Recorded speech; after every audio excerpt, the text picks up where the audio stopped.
রাজধানীর গুরুত্বপূর্ণ পয়েন্টগুলোয় চলছে সিএনজি অটোরিকশা চালকদের অবরোধ, এতে চরম ভোগান্তিতে পড়েছেন নগরবাসী। এই মুহূর্তে রামপুরা খবর জানবো। রামপুরায় আছেন আমার সহকর্মী রিয়াজ রায়হান। রিয়াজ, কেন তারা সড়ক অবরোধ করেছেন এবং এতে মানুষের ভোগান্তির চিত্র তো আপনি দেখছেনই, সে ব্যাপারে জানাবেন আমাদের।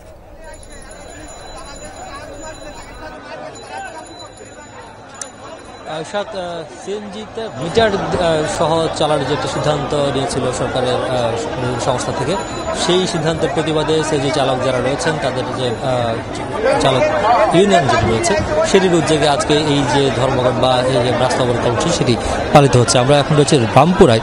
শুধু রামপুরা নয়, একেবারে আমরা যদি ঢাকার উত্তর প্রান্ত থেকে যদি হিসেব করি তাহলে গাবতলী, কলেজ গেট, মোহাম্মদপুর এবং দক্ষিণের রায়েরবাগ, শনিরাখড়া, যাত্রাবাড়ি সহ আর মাঝখানের এই যে রামপুরা, পুরো বলতে গেলে পুরো ঢাকা শহরের বিভিন্ন গুরুত্বপূর্ণ সড়কে এবং বিভিন্ন পয়েন্টে, গুরুত্বপূর্ণ পয়েন্টে তারা রাস্তা অবরোধ করে আন্দোলন করছে। এবং তাদের যে দাবি সেটি হচ্ছে মিটার দিয়ে যেভাবে বলা হচ্ছে, মিটার দিয়ে যদি গাড়ি চালাতে হয় বা সিএনজি অটোরিকশা চালাতে হয়, সেক্ষেত্রে তাদের মালিকদের যে জমার পরিমাণ দিতে হয় সেটি কমাতে হবে এবং সেটি 900 টাকা আগের যে সিদ্ধান্ত ছিল সরকারি সেটিতে নামিয়ে আনতে হবে। এবং তাদের যুক্তি হচ্ছে যদি মিটার দিয়ে চলে তাহলে যে ঢাকা শহরে যে পরিমাণ যানজটের সৃষ্টি হয় সেটি কাটিয়ে উঠে মিটারে যে পরিমাণ তাদের আয় হয় সেটি দিয়ে 2000 টাকা জমা দেওয়া সম্ভব না। পাশাপাশি যেসব জরিমানা বিধান রয়েছে সেসব জরিমানাগুলো রহিত করতে হবে, অর্থাৎ জরিমানাগুলো বাতিল করতে হবে। যেসব ছোটোখাটো যেসব অপরাধের কারণে জরিমানা তাদের ভাষায়, সেই জরিমানাগুলো যদি বাদ দেওয়া না হয় তাহলে তাদের যে আন্দোলন সেটি চলমান থাকবে।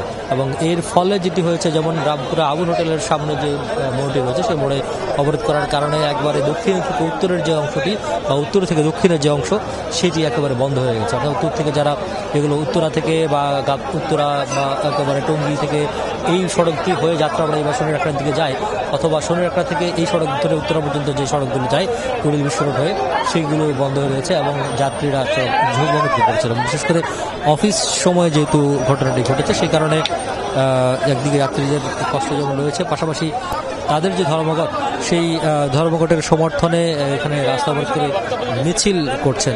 এবং আমরা আইনশৃঙ্খলা বাহিনীর সদস্যদের আমরা দেখেছি তারা এসেছেন বটে, তবে এটি নিরসনের বা তাদের সাথে আলোচনার কোনো উদ্যোগ এখন পর্যন্ত আমরা দেখিনি, বা কীভাবে সেটি সমাধান হবে সেটিও তারা এখন পর্যন্ত কর্তৃপক্ষের কাউকে আমরা দেখতে পাইনি। এবং তারা বলছে যতক্ষণ পর্যন্ত না এই সুষ্ঠু সমাধান হবে বা তাদের দাবি মেনে নেওয়া হবে ততক্ষণ পর্যন্ত তারা রাস্তায় আন্দোলন চালিয়ে যাবে।